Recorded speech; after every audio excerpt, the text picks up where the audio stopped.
কৃষক কৃষি তার উন্নয়ন, সব নিয়ে আমাদের এই আয়োজন।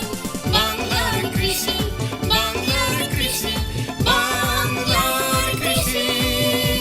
ফলবে ফসল, ভরবে গোলা, আরো বেশি বেশি।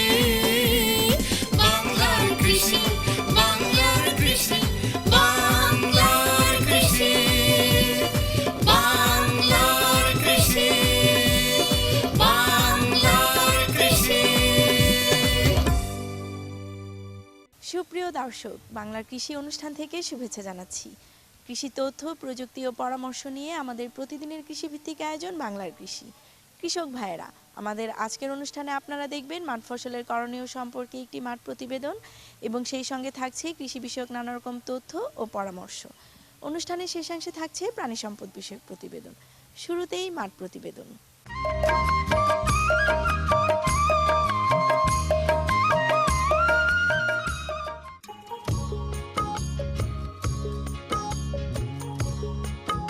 ডাল ফসল বাংলাদেশে আমিষের অন্যতম প্রধান উৎস। ডাল দরিদ্র মানুষের পুষ্টির অভাব পূরণ করে এবং এর খড় ও ভুসি গবাদি পশুর খাদ্য হিসেবে ব্যবহৃত হয়। বাংলাদেশ কৃষি গবেষণা ইনস্টিটিউটের ডাল গবেষণা কেন্দ্র ও সম্প্রতি 2015 সালে বাড়িমসুর 8 জাতটি কৃষকদের মাঝে অবমুক্ত করা হয়েছে। অধিক পুষ্টিগুণ সম্পন্ন এই জাতটি জিঙ্ক ও আয়রন সমৃদ্ধ। নতুন এই জাতটির বেশ কিছু বৈশিষ্ট্য রয়েছে। পাতা এবং কাণ্ড হালকা সবুজ, গাছ ঝোপালো আকৃতির এবং ফুলের রং বেগুনি। গড় ফলন হেক্টর প্রতি 2 টনের উপরে। 110 থেকে 115 দিনের মধ্যে ডাল ঘরে তোলা যাবে। বাড়িমসুর 8 জাতটি নাভিতে বপনযোগ্য, অর্থাৎ নভেম্বরের শেষ সপ্তাহ পর্যন্ত বপন করা যায়। দোআঁশ বলে দোআঁশ মাটিতে চাষ করা উত্তম। বাড়িমসুর 8 এ জিঙ্ক এর পরিমাণ 60 ppm ও আয়রনের পরিমাণ 80 ppm। ডাল গবেষণা কেন্দ্রের বিজ্ঞানীদের উদ্ভাবিত উচ্চ ফলনশীল জিঙ্ক ও আয়রন সমৃদ্ধ জাত বাড়িমসুর 8 কৃষক পর্যায়ে ব্যাপক চাষাবাদ শুরু হলে পুষ্টি উপাদান সরবরাহের পাশাপাশি দেশের ডাল ফসলের চাহিদা মেটানো সম্ভব হবে।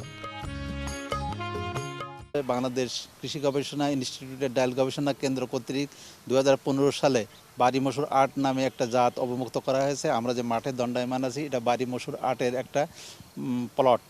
এই বাড়িমসুর 8 পাতা জলঠানো রোগ প্রতিরোধ ক্ষমতা সম্পন্ন। আর আমাদের দেশে শিশু এবং মায়েরা সাধারণত অপুষ্টিজনিত কারণে ভোগে, সেই জন্য আয়রন এবং জিঙ্কের অনেক ঘাটতি রয়েছে। বা আমাদের যে বাড়িমসুর 8 এটা আয়রন এবং জিঙ্ক সমৃদ্ধ। আমরা এবছর এখানে ব্যাপক জায়গায় আমরা বীজ উৎপাদন করার চেষ্টা করতেছি। এই যে একটা মাঠ, এবং এই বীজ আমরা বিএডিসির মাধ্যমে আগামী বছর কৃষকের লেভেলে এই বীজ পৌঁছানোর আশা করছি।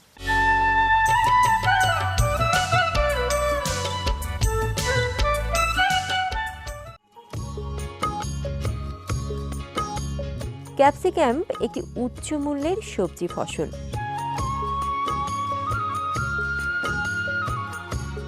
বাংলাদেশ কৃষি গবেষণা ইনস্টিটিউট এই পর্যন্ত 2টি জাত উদ্ভাবন করেছে। বাড়ি উদ্ভাবিত প্রথম জাতটি বাড়ি মিষ্টি মরিচ 1 নামে 2011 সালে কৃষক পর্যায়ে অবমুক্ত করা হয়েছে। ইতোমধ্যে এই ক্যাপসিকামটি বেশ জনপ্রিয়তা লাভ করেছে এবং বাণিজ্যিকভাবেও চাষাবাদ হচ্ছে। স্বাদে গন্ধে অনন্য এই ক্যাপসিকাম দেখতে লাল খয়েরি রঙের। এই প্রতিষ্ঠানের উদ্যান তত্ত্ব বিভাগ ইতিমধ্যেই বাড়ি মিষ্টি মরিচ 2 নামে আরও একটি জাত 2015 সালে কৃষক পর্যায়ে অবমুক্ত করেছে। ওপি ভ্যারাইটি বলে কৃষকদের বীজ সংগ্রহের জন্য কোনো সমস্যা হচ্ছে না। ইতিমধ্যে বীজ উৎপাদন ব্যাপকভাবে শুরু হয়েছে। বাড়ি এবং বিএডিসিতে উন্নত মানের বীজ পাওয়া যাচ্ছে। বাড়ি মিষ্টি মরিচ 2 দেখতে হলুদ রঙের বৈচিত্র্যতার জন্য এই জাতটিও বেশ সমাদৃত হয়েছে। পুষ্টিমানের দিক থেকে ক্যাপসিকাম ভিটামিন এ খনিজ সমৃদ্ধ এবং ক্যান্সার প্রতিরোধী সবজি ফসল। চাইনিজ রেস্তোরাঁয় ক্যাপসিকাম ছাড়া একেবারেই চলে না। কুয়াশার হাত থেকে গাছকে রক্ষা করার জন্য পলিথিন এবং নাইলন নেট ব্যবহার করে অধিক ফসল উৎপাদন করা যায়। ইতিমধ্যে এই দুটি জাতকে আরও অধিক ফলনের আওতায় আনার জন্য উন্নত মানের হাইব্রিড জাত উদ্ভাবনের গবেষণা কার্যক্রম চলমান রয়েছে। কৃষক এই উচ্চমূল্যের ফসল চাষাবাদ করে নিজেরা স্বাবলম্বী হওয়ার পাশাপাশি রাষ্ট্রীয়ভাবে সবজি উৎপাদনে অবদান রাখতে পারে। ক্যাপসিকাম আসলে আপনারা জানেন যে এটা মূলত একটি high value crops, that means tomato বা বেগুনের মতো অত জনপ্রিয় না হলেও এটা একটি সালাদ ফসল হিসেবে সাধারণত এখনও সমাদৃত আমাদের দেশে। কিন্তু এই ফসলটির প্রোডাকশন টেকনোলজি একটু ডিফারেন্ট হয়। আমাদের দেশে চাষিরা এটা এখনও অলাভজনক ব্যবসা হিসেবে চাষ করছেন, কিন্তু আমরা জাস্ট তাদের কাছে জনপ্রিয় করার জন্যই এই প্রোডাকশন টেকনোলজিটাকে উদ্ভাবন করতে চেষ্টা করছি। ইতিমধ্যে বাংলাদেশ কৃষি গবেষণা ইনস্টিটিউট 2টি ক্যাপসিকামের জাত মুক্তায়িত করেছে। একটি বাড়ি মিষ্টিমরিচ 1 যেটা আপনি দেখতে পাচ্ছেন, এবং একটি বাড়ি মিষ্টিমরিচ 2 যেটা হচ্ছে ম্যাচুর স্টেজে, এটা হলুদ রং। এবং ইতিমধ্যে আমরা আরও প্রায় 13টি অ্যাডভান্স লাইন নিয়ে কাজ করছি, যেগুলো আমাদের অনেকটাই অ্যাডভান্সড স্টেজে আছে, যা আমরা 2 বা 3 বছরের মধ্যে আমরা এই 2টি জাতের পাশাপাশি আরও 2টি জাত ওপি জাত এবং 3টি হাইব্রিড জাত মুক্তায়িত করতে সক্ষম হব। এখানে নেট বা পলিথিন যে প্রোডাকশন টেকনোলজি আছে, এটা সাধারণত আমরা এই জন্যই ব্যবহার করছি।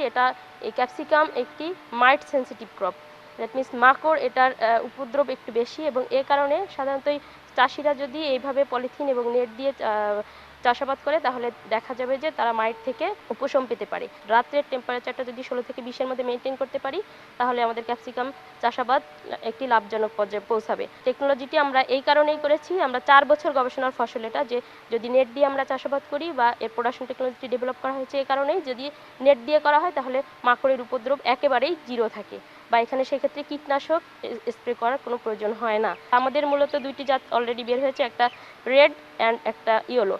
বাংলার কৃষি, বাংলার কৃষি, বাংলার কৃষি।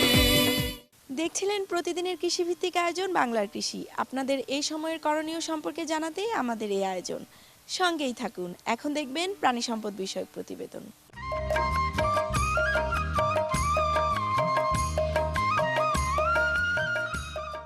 খুরা রোগ প্রতি বছর দেখা দেয়। এটি প্রাণীর ভাইরাসজনিত একটি মারাত্মক সংক্রামক রোগ। এ রোগ এলাকাভেদে বাতজরা, খুরপাকা, এঁশো, খরুয়া, তাপরোগ এবং খুরাচল নামেও পরিচিত। গরু, ছাগল, মহিষ ও ভেড়া এ রোগের শিকার। আক্রান্ত প্রাণীর দুধ ও মাংসের উৎপাদন হ্রাস পায় এবং বাছুরের ব্যাপক মৃত্যু ঘটে।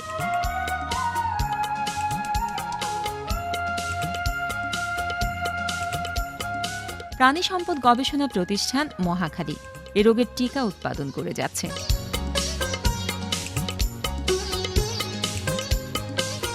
এই টিকা গবাদি প্রাণীর জন্য 6 ml এবং ছাগল বা ভেড়ার জন্য 2 ml করে চামড়ার নিচে 4 মাস পর পর প্রয়োগ করতে হয়। তবে প্রথম ডোজের 21 দিন পর বুস্টার ডোজ প্রয়োগ করলে প্রতিরোধ ক্ষমতা বৃদ্ধি পায়।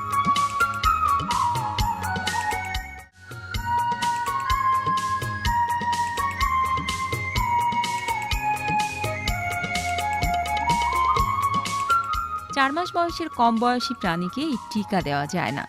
গর্ভবতী গাভীকে সতর্কতার সাথে বিশেষজ্ঞের পরামর্শে টিকা প্রয়োগ করা যেতে পারে। এই টিকা 4 থেকে 8 ডিগ্রি সেন্টিগ্রেড তাপমাত্রায় 4 মাস পর্যন্ত সংরক্ষণ করা যায়।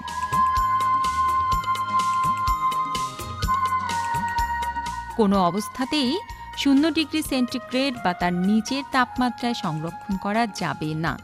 এই টিকা প্রতি ভায়ালে যে পরিমাণ থাকে তা দিয়ে 16টি গরু বা মহিষকে অথবা 48টি ছাগল বা ভেড়াকে টিকা দেওয়া যায়।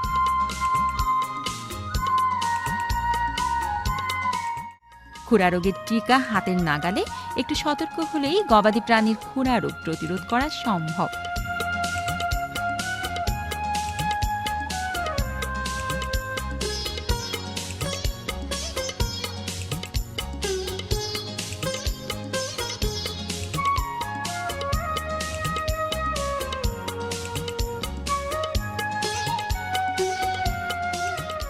আসুন সবাই গবাদি প্রাণীর খুরা রোগের টিকা ব্যবহার করি এবং গবাদি প্রাণী রক্ষা করে খাদ্যে আমিষের চাহিদা পূরণে অবদান রাখি।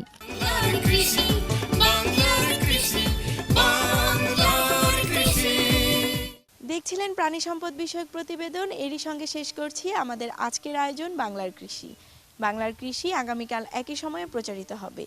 কৃষক ভাইয়েরা, আমাদের এই অনুষ্ঠান সম্পর্কে আপনার মতামত এবং পরামর্শ আমাদের লিখে জানাতে পারেন। আমাদের লিখবার ঠিকানা প্রযোজক বাংলার কৃষি, কক্ষ নম্বর 222, বাংলাদেশ টেলিভিশন, টেলিভিশন ভবন, রামপুরা, ঢাকা। আমাদের email address banglarkrishi@ais.gov.bt। Facebook ID বাংলার কৃষি। আপনারা ইচ্ছা করলে ইউটিউবে বাংলার কৃষি অনুষ্ঠানটি দেখতে পারেন। কৃষক ভাইয়েরা, আপনারা সবাই সুস্থ থাকুন, ভালো থাকুন, এই প্রত্যাশায় শেষ করছি আমাদের আজকের বাংলার কৃষি। আল্লাহ হাফেজ। কৃষক কৃষি তার